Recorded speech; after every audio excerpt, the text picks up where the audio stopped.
आणि म्हणून आज एवढंच सांगतो, आमचा संकल्प हा एकच आहे, या मुंबईमध्ये महायुतीचा भगवा फडकवायचा आहे। पण महायुतीचा भगवा कोणाला तरी महापौर बनवण्याकरता नाही, कोणीतरी खुर्च्या तोडाव्या म्हणून नाही। या ठिकाणी पारदर्शी प्रामाणिकतेतून या मुंबईला बदलायचा आहे। या मुंबईकरांच्या हक्काचा पैसा मुंबईकरांकरता वापरला गेला पाहिजे।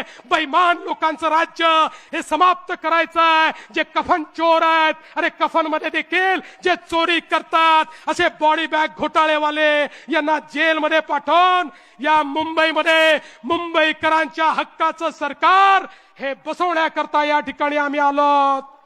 आणि म्हणून बंधू भगिनींनो, मी एकच सांगतो, जिसे निभा न सकूं ऐसा वादा नहीं करता, जिसे निभा न सकूं ऐसा वादा नहीं करता।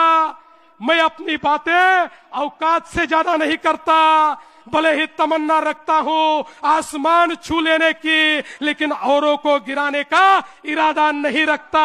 आणि म्हणून या मुंबईला आम्ही बदलून दाखवू। 15 तारखेला मतदानाकरता जा, ज्या ठिकाणी कमळ दिसेल, ज्या ठिकाणी धनुष्यबाण दिसेल, चेहरा पाहू नका, माणूस काळा आहे की गोरा आहे पाहू नका, केस आहे की टकला आहे पाहू नका, चिन्ह केवळ दोनच, कमळ आणि धनुष्यबाण, कमळ आणि धनुष्यबाण, कमळ आणि धनुष्यबाण, कमळ आणि धनुष्यबाणाची बटन दाबा आणि पुढच्या 5 वर्षाकरता मुंबईकरांचं सरकार या ठिकाणी निवडून आणा, एवढीच विनंती करतो।